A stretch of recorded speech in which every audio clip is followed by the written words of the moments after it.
how's it going? Oh, you gained weight. Oh, you lost weight. But today we're talking about the damage, the emotional damage.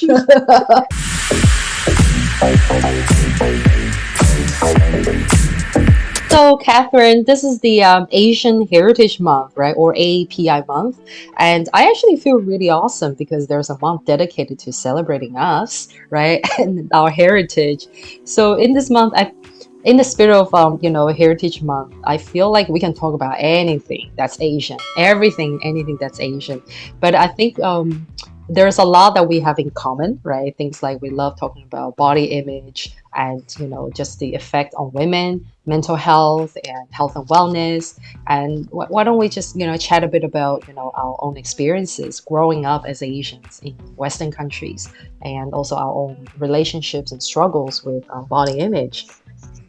Yeah, no, I think it's a great topic to bring up because I don't think it gets talked about enough. That's the thing. I agree. I find silence is often what happens for me, when I get triggered. Like growing up, like comments about our physical appearance was just like a norm. Like you go to a family dinner and it's like the first thing someone would say to you. Oh, that's the first thing, right? Hey, how's it going? Oh, you gained weight. Oh, you lost weight, right? Like, or you look darker, you look paler, you look, like whatever. What happens to your skin? Why so many pimples? Yeah, and it doesn't matter if you're like 13 years old or 23 years old or like 4, like it doesn't matter how old you are. That's like the norm that you would just get comments. And so when you grow up in that kind of culture, you don't really think it's weird. Like you just feel like, for me, I felt really uncomfortable and triggered whenever it happened. But because it happens so often, that I just thought that it's like normal to anticipate that. Yeah. And it's normal to feel like anxious at family dinners, being like, oh my God, do I look fat right now? Or do I look skinny right now? What are they going to say about me? And then, and then when it happens, it's like, oh, okay, so this time it seemed like I lost weight. Okay, good. And then next time it's like, oh no, I gained weight, or it's got like darker this time. Or like we're like kind of unknowingly getting other people's approval, right? Like getting the family members' approval, depending on what size we are at right now.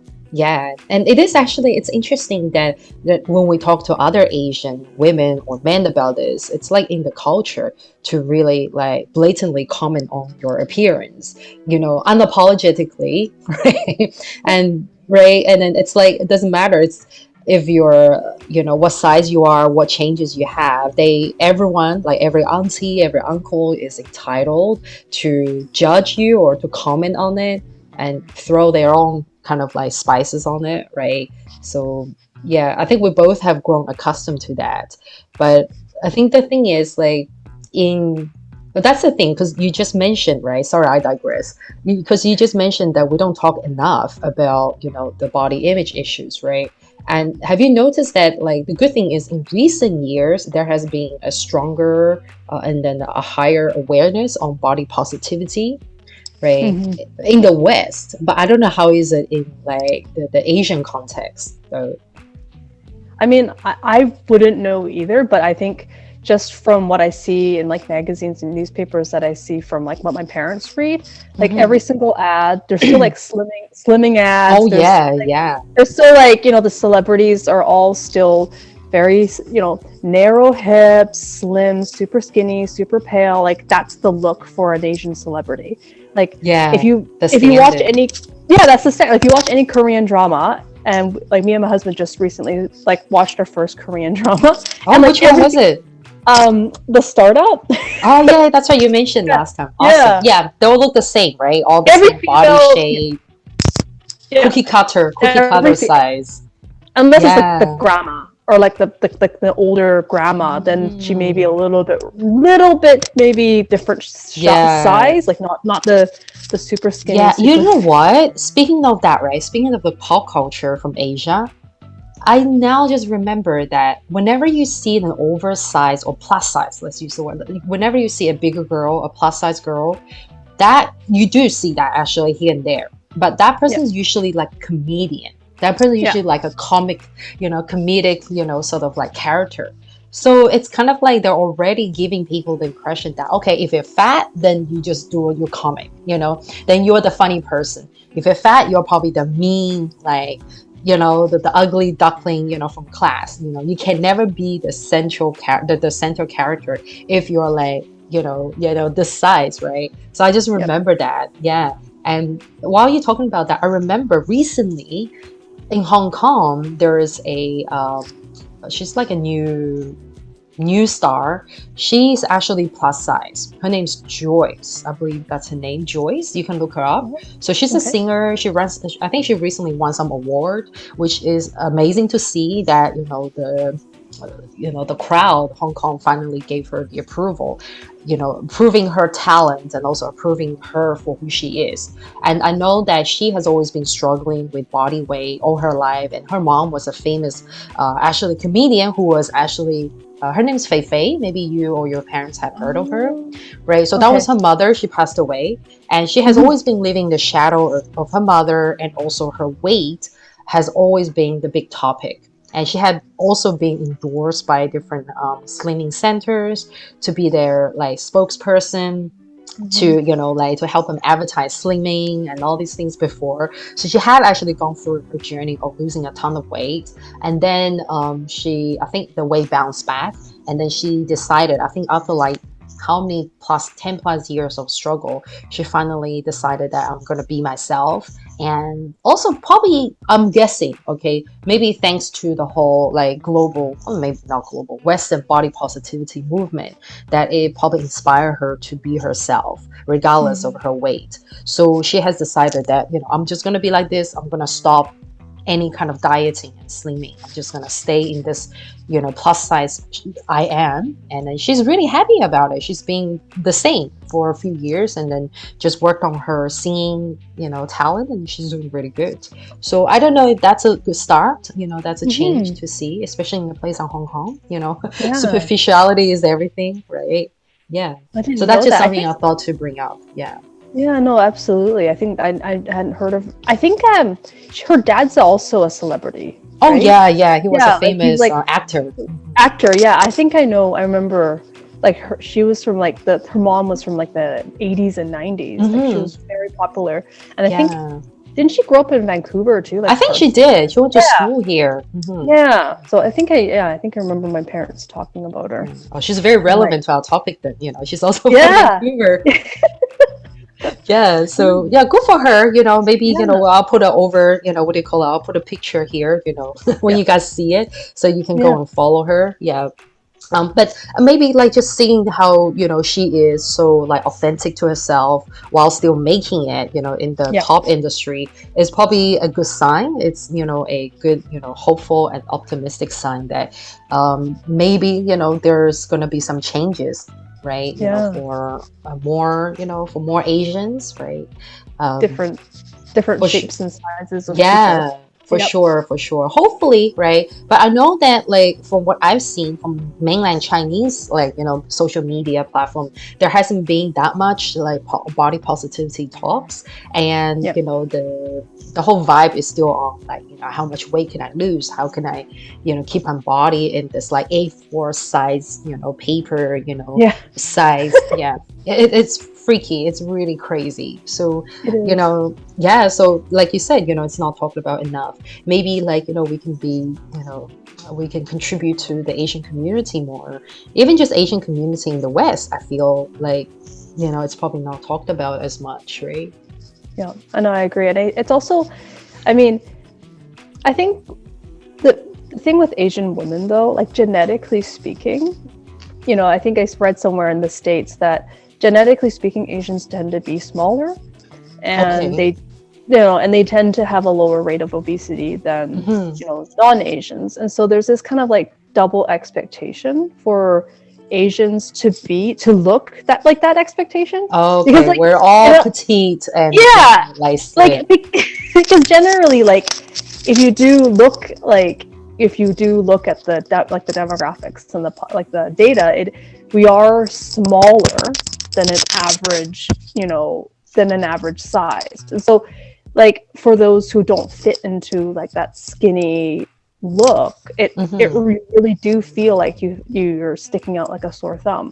Like for Mm-hmm. myself, like never been like I've never had like thighs I don't touch or like super thin arms or like because that's not my frame and that's Mm-hmm. never been my body's Body type. type. So Mm-hmm. like to see like even if I just walk down the street or whatever to all the other Asian women, generally they are on the slimmer side. Like I'm not talking about health though, right? Like we know the whole skinny fat. I'm not talking Yeah. about health because physically they do tend to be on the smaller side. So, Mm-hmm.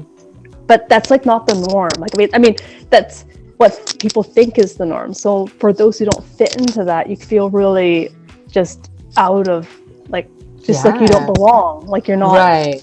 that cookie cutter, Yeah, you feel skinny like, fat. an outcast or like, not normal. Yeah, Yeah. for sure. Yeah, especially when the culture is always promoting that, you should stay, pale and skinny, right? Because that's, what beauty is. And if you don't really, fit into that, then you feel like, I'm not worthy, right? Yeah. So it is really skewed in many ways, in the Asian culture. I mean, of course, like we've talked about this, there are also other like really good things about the Asian, how should I say it, Asian ways of practicing how to take care of yourself, self-care and wellness. That's for another day. Right, but today we're talking about the damage, the emotional damage. Yeah, that should be our title, the I emotional know damage. of Asian culture, Asian body beauty, the Asian exactly. beauty, yeah.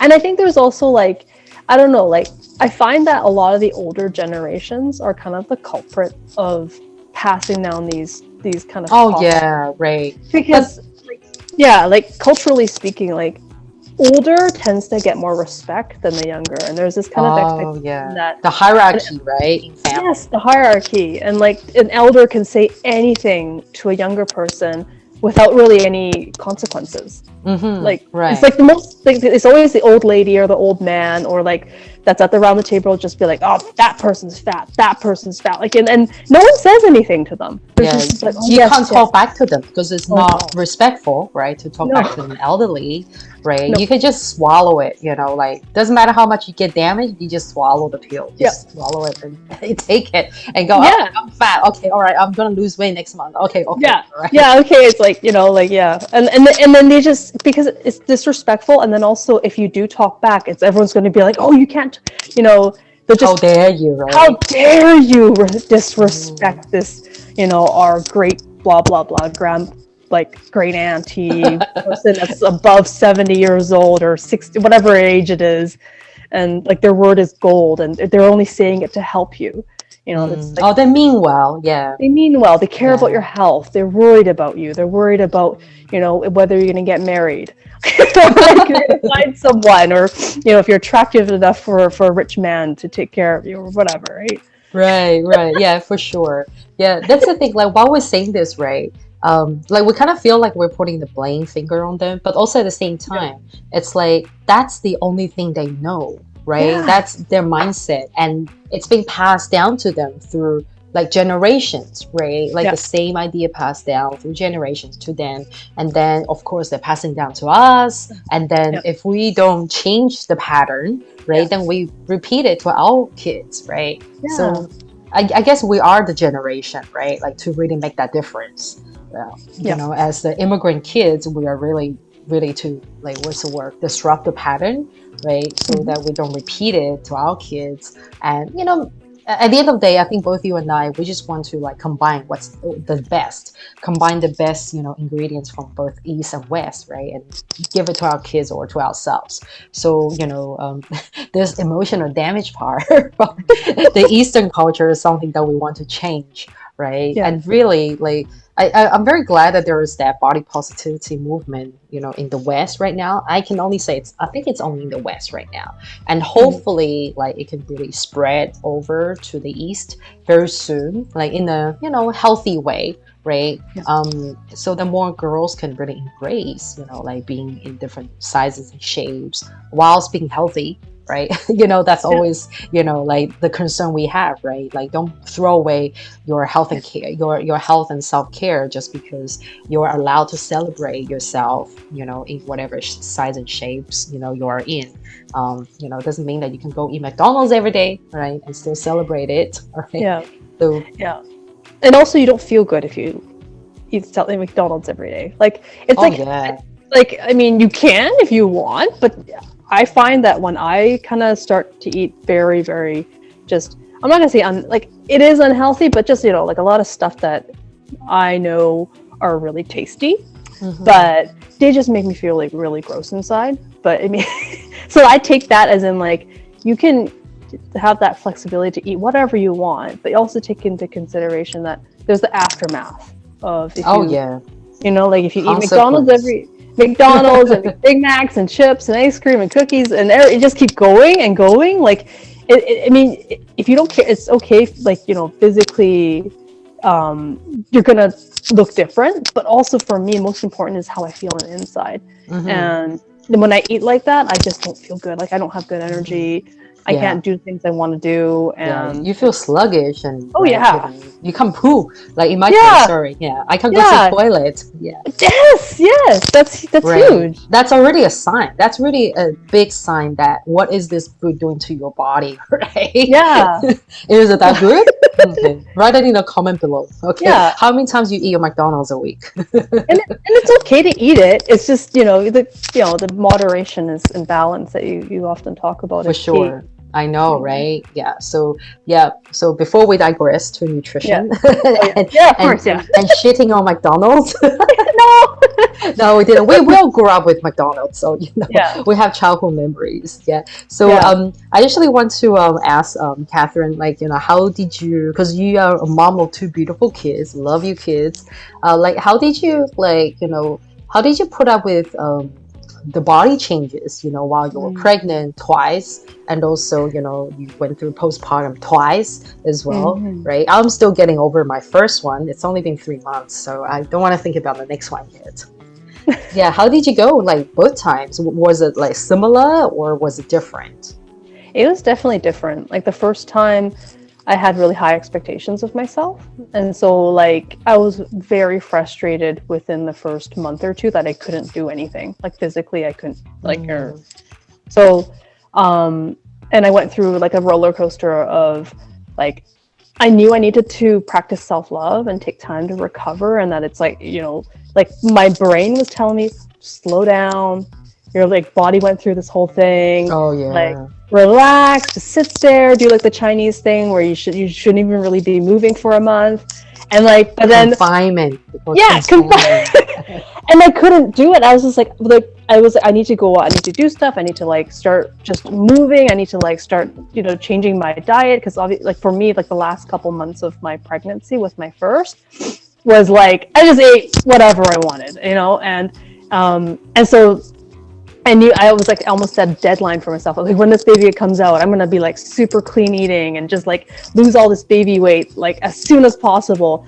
And then, but then I was like, when it actually happened, I was like, oh my God, I can't do this. This is not healthy for me, like mentally. Like, I was trying to, like, breastfeed and lose, how they say if you breastfeed, you can burn like 500 calories a day or something like that. Or something like that. Know, I think they overly exaggerate the magic of breastfeeding. How much weight you can lose, right? Oh yeah. And, like, I took that, like, really seriously. I was like, oh my God, I'm gonna, like, just like 500 calories a day. That's great. And it was really hard to let go of those expectations. But, like, what happened was I kind of hit this point where I said to myself, oh my God, I'm having really self-destructive habits, because I do have a past eating disorder, and I do have, like, I know I have body image issues, and so those were coming up. And so, like, I kind of hit this point of, like, well, you know what, chill, like, just don't look in the mirror, don't even, like, weigh yourself really, and just enjoy your moment with your daughter and do what feels right, like, and I kind of, like, started doing that. And then around, I would say, like, when my OB said I could start exercising, then I slowly started exercising, like, just walking, Mhm. doing things like easing into it and not viewing it as like this, I need to like bounce back, which is like I think like the thing I had to accept is that there is no pre-baby body. Like, Yeah. That and was like, just your body. The fact that, and just the body, right? It's just the body. Yeah. that's Yeah. just your body and that's what it was. And now you're going through the pregnancy, which changes your body. And now you Massively, massively. have a new body, Yeah. and it's like it's nothing connected. Like it's just Yeah, a exactly. journey and Hmm. transformation it went through, and like accepting that was hard for me, but also at the same time, like it it really tested my recovery that I had from my past with my eating Mm. disorder, because Hmm. like I had to like tap into some of those similar coping mechanisms and similar like strategies of how I dealt with that, and it was like help drawing from those experiences of like being like focusing on balance and focusing on how I feel and mindful eating and listening to my intuition and what my body feels, like tapping into those things really helped, like with my second pregnancy and now like it's definitely like a huge roller coaster when you're like with the first pregnancy, like you just like I hadn't gained that much weight in a very long time, and to see my body just Oh, you know yeah. like and Suddenly there's all this weight gain. It's a massive weight gain, right? yeah, Mm. and then there's also this expectation like once the baby's out that you'll be like flat, like everything just Right, like, yeah. and there's like but it's not like you almost still look pregnant Hmm. because there's all I still carry all the weight, like I'm still like carrying all the excessive weight, extra weight. I still carry the extra weight from, the pregnancy. It will just take time for it to like, you know, slowly change, right? And it really depends on the lifestyle too, because I could keep this weight if I want, right? So, like it really has a lot to do with the hormonal changes too, and your body is totally different. Like you said, your body is gone through such a big change, a big experience. It's not the same as before. Our metabolism is not the same. Our hormones are not the same, right? So like having that expectation, like it worked for my body before, how come it's not working now? It's just not gonna work, right? So we have to learn how to work with the new body. I remember a while ago I remember you talked about this in one of your articles before, and I love the words you use. You use the words bouncing forward, right? Instead of bouncing back to your body, let's bounce forward. I really love yeah that. And I've been like really how should I say, reminding myself with these, like two words. And I even brought it up to my doctors, and then they were like, I love these words, bouncing forward.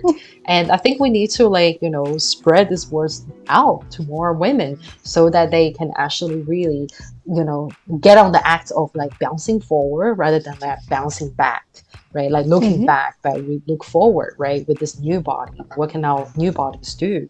So I really love your stories of, your roller coaster experience with your first one, and then it made it easier for the second one.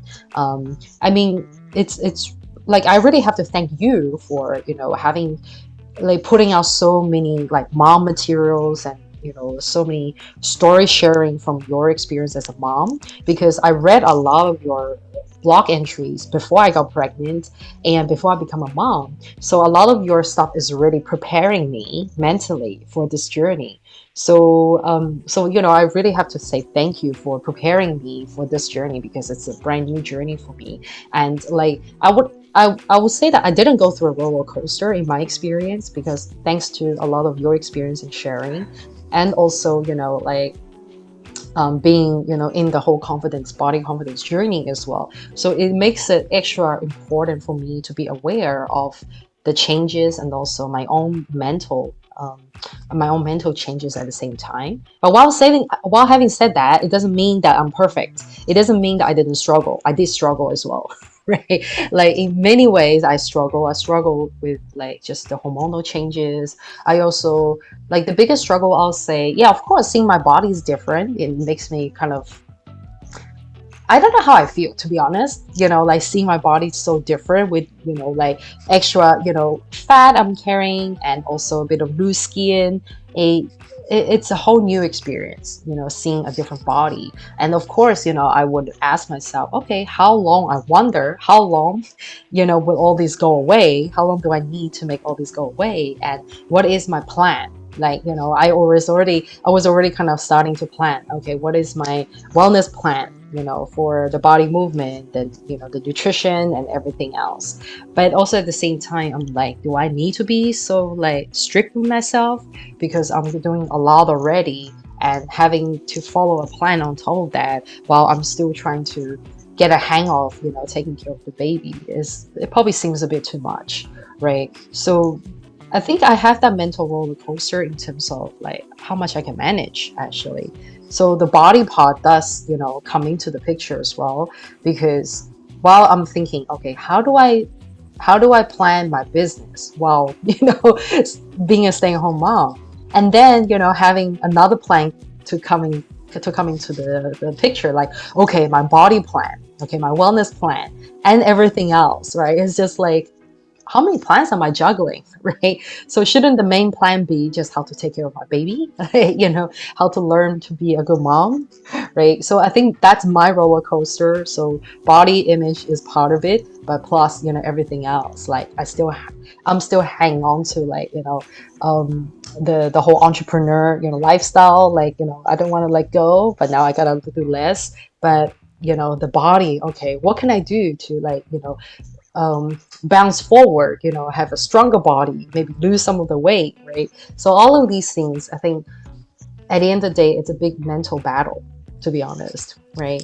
Like that's my mental battle. I'm still going through that now, to be honest with you, right? So yeah, so the body image thing is probably like 30%. And then there's like 30% of this, 30% of that. So yeah, so it's a lot to take in, but it's really good to hear your, like your story of that.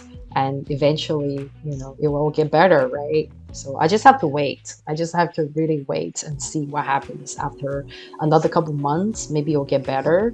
Yeah. But like having said this, right, I do want to mention that when I was pregnant, I was doing my research. And I don't know if I mentioned this to you or not. It has everything to do with this whole Asian Heritage Month.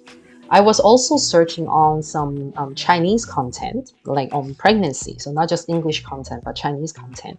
And I found some like talk shows from Taiwan. And I noticed that a lot of the moms on the talk show, I love it because the talk show is very educational. You have a panel of doctors. You also have a panel of like celebrity moms, right? To talk about their experiences and giving like very educational information out there.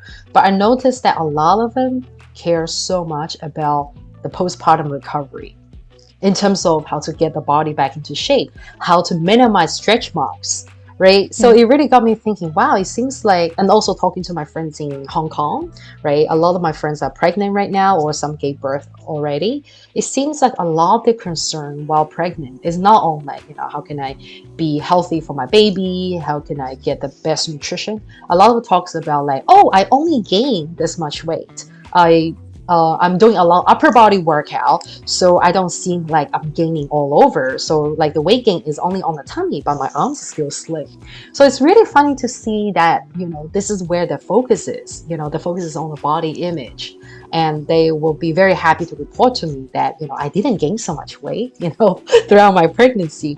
But of course, like I don't really want to sort of like put them down by saying that, you shouldn't be checking your weight all the time like that. You should be checking your weight to make sure that you are gaining weight, right? So, I just want to bring it up to share with you that I noticed that that's the main difference when it comes to the whole pregnancy or postpartum journey. That, in the East Asian culture, a lot of ladies they really pride themselves, on how little weight they gain, or how fast they can get back into like whatever the standard body is, right? So, and I found that thankfully, I think in the West it's less on that. Of course, it's universal, right?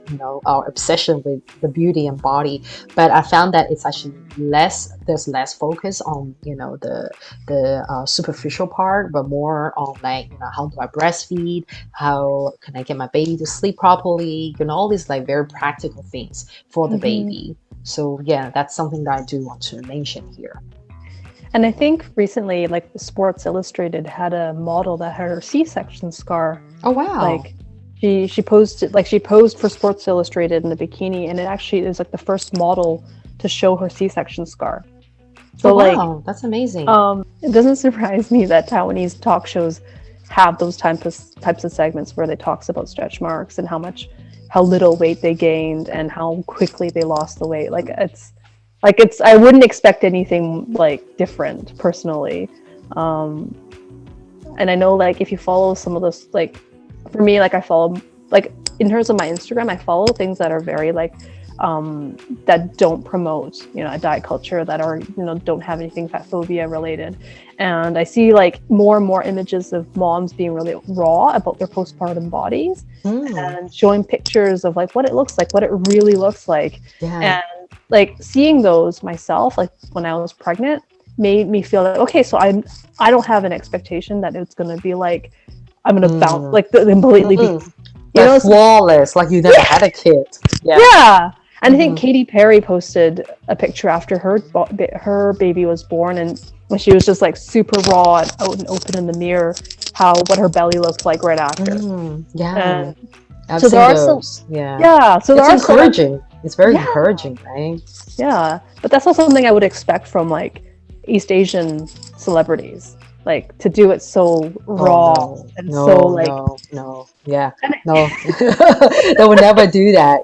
I mean, they will be happily sharing photos of the pregnancy photo shoot that Asians love doing, right? They will be proudly sharing those, but post pregnancy, no, because everybody would love to present themselves in the most perfect life, right?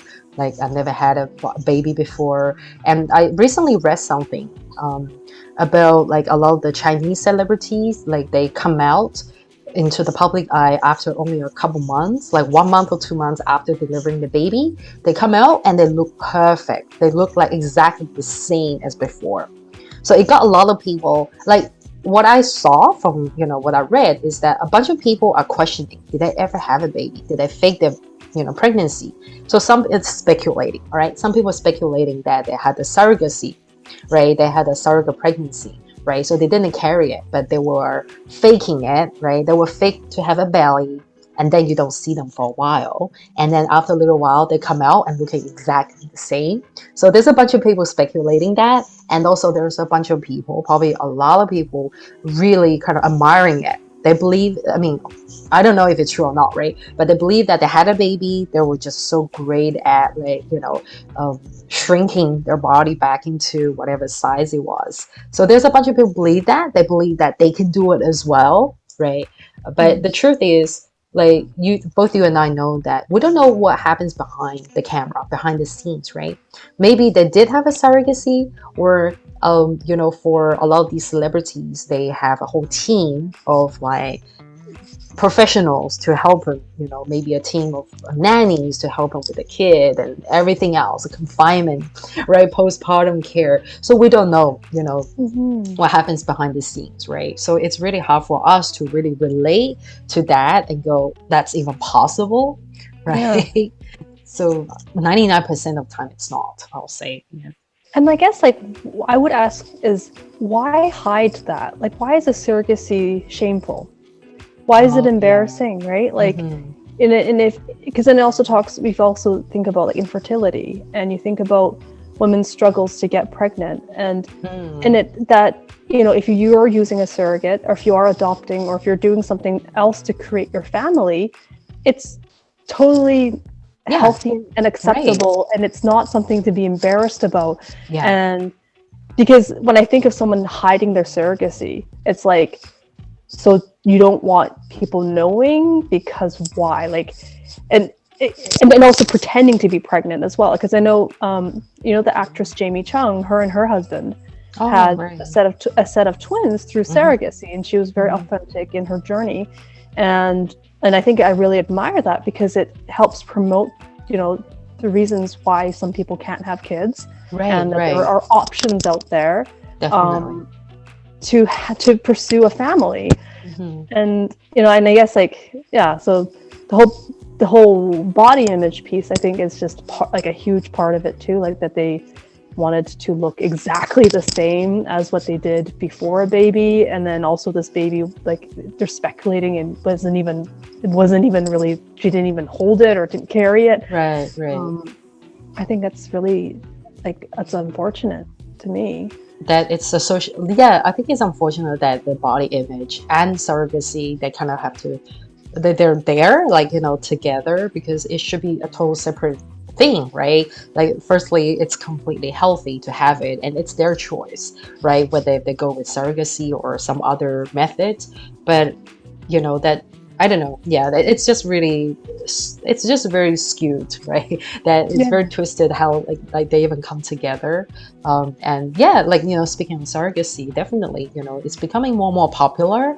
But also at the same time, I think a lot of people are still kind of like hush hush about it, right? Like, I think it really comes down to the whole cultural, it really depends on the culture. But I think in the Asian culture, it's still kind of like, it's still, I don't know, culturally speaking, like if you're struggling with like fertility, it's something that you feel, I'll say, a lot of people will feel almost ashamed of, right? Like, it's a shameful thing to talk about if you're not able to, conceive. And obviously, again, just like body image, they use that to judge a person's like self-worth, ability as a woman or a man, so yeah, that's definitely a big area that we can definitely talk about another time, right? I think like for me, like what ties down, but what I find is kind of a unifying thread with Asian culture that I struggle with is this idea of shame and honor. That like an individual can, whatever failures that they have in life or successes will reflect upon everyone that's related to them. If one person, gets, I don't know, like gets divorced, then their failure is a reflection of not just them, but their parents, their aunts, their children, the family, entire thing. So it's like this huge deal. So so one's failure is like, there's so much pressure to be perfect, to make, to do everything right, or at least if you don't do it right, you got to hide it. To help polishing, my word would be to help polishing the nice facade of your family, right? Add more gold, add more glitter to the facade, right? We're all building that facade. Exactly. And if you're, if one family member is, very, body-wise not, the ideal expectation, then, they're creating shame for the entire family. Like, it's like this whole thing that, because you have this person in the family that's plus size, so like we got to like target this person and give them all the help we need to make them so that they don't so that they bring more honor instead of shame. You know what I mean? That they need advice. They need don't do anything different to everyone else. Yeah, exactly. They need to be given a diet. They need to be, helped with like exercise. Get them to whatever they need to so that they don't create shame. You know what I mean? Like I find that's kind of like this theme with the parts of Asian culture that I don't really agree with and that I don't want to preserve for the next generation. Is the whole shame and honor. Yeah, it is definitely, like, you're absolutely right on that. It's a common theme, and also I think it really just kind of like is almost like the essence of like the Chinese culture or East Asian culture throughout centuries, throughout like thousands of years.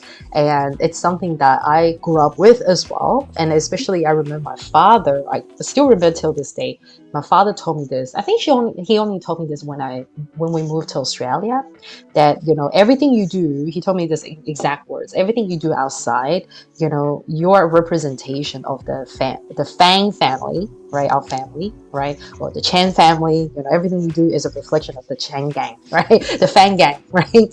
So, he didn't say like you better do this and that. He just said everything you do, you represent our family, right? Especially in the Western world, you don't only just represent our family, but you represent Chinese, right? So basically, he just said that, right? And I get it, because I was 12 years old already, and I understood immediately. I better watch my behavior, watch what I say. I should be like perfect, or try to be as perfect as possible when I'm out there. I mean, you can really see this as two things, right? Like, one thing is that, it's a good thing to remember that, what I represent, right? But also at the same time, like, be proud. I'll say be proud of, the culture we have, who we are, our identity. That's a good way to see it. I mean, the positive way to look at it. But also the negative way would be like, oh man, like, I have to fit into, like we mentioned, I have to fit into this little box of, what I should be, so that other people will respect us, or my family will respect me. So I think, unfortunately, in a lot of cases, like, we follow that, right? Oh, I should be this way, fit into the box of all these, like, things that we should be, so that we bring honor to the family. So we are a good representative of our family, of our culture, right? And then, unfortunately, we don't want to do that, right? Like, we just want to show people the whole the diverse nature of what we can be, what our family can be like, instead of always giving people that same impression, or you have to be this in order to respect the family, otherwise you bring shame. So that's definitely, yeah, I love that you brought that up. It's definitely something that's probably always gonna come up, right? And we don't want to do that to our kids, right? So they don't carry that, for their generations as well. But we would really love to hear from our audience, if there's anything that, they experience that would be very similar to us. Is there anything that you experience with your body image, or shame, or honor, family, or, like, we want to hear from our Asian audience as well, East Asian, Southeast Asian, whatever Asian that you are. We also want to hear your experience as well. I love that you mentioned about this, and I know that we can talk about this forever, right? So is there anything else that you want to share about, like, being Asian and body image, or pregnancy? I think what it comes down to is, how you're all about authenticity, and I think that's what's going to help counter a lot of that stuff, is being authentic to who you are, and not worrying about what other people think, and worrying about whether it brings shame or honor to anyone, but rather just be authentic to who you are. Definitely, I love that. Yeah, just stay authentic. You see that there? Yeah. Yeah. It's my own reminder box, light box, right? Stay authentic, and keep carrying that authentic energy with yourself at all times. And it's really like a lifetime lesson, to be honest. I feel it's a lifelong journey to be authentic, to be confident, and to keep basically, honing, our confidence skills, and keep polishing, not the facade, keep polishing our whole self, the whole building, right? That's something we should be doing. Yeah, so it's been such a great, honor to have you here with us again, Katharine, and always love chatting with you. And let's do this again. Yep. We have so much to talk about, and so we can find the time to do this in person as well, so you guys can see us side by side, in the same room again very soon. Yeah. Anything else you want to share with us before we go? No, I don't have anything, but just thank you so much for this lovely conversation. It's been, and it's just, I think this is going to help a lot of people to have these messages and these things brought to the surface, not hidden under the carpet, or that these are struggles that a lot of women go through. Depending on how they were conditioned. So yeah, for sure. I love that. You're absolutely right. Yeah, thank you so much, Katharine. I really enjoyed this conversation with you today, and I really can't wait for next time when we get together. And for our audience, if they don't know where to find you, I'm gonna put your website, just at the bottom, so you guys can go and find Katharine there, and also on her social at Samong Sleeve, right? Yeah. Not sleeves, right? Sleeve, just one sleeve. Yep, right? just one sleeve. Samong Sleeve, yeah. put your heart on your sleeve. Yeah, wear Yeah, your heart I on your do. sleeve. Yeah, I love that. Yeah, so you can find Catherine there, and yeah, vice versa, right? We're always here for each other. So yeah, thank you so much, and thank you everybody for watching. And let us know if you have anything to share, anything that you as Asian or non-Asian, anything to do with your culture and body image. Let us know in the comment below, okay? Or you can reach out to us on our social. All right. Thank you so much. Thank you so much, Thank you. Catherine. I'll see you next time. Yes.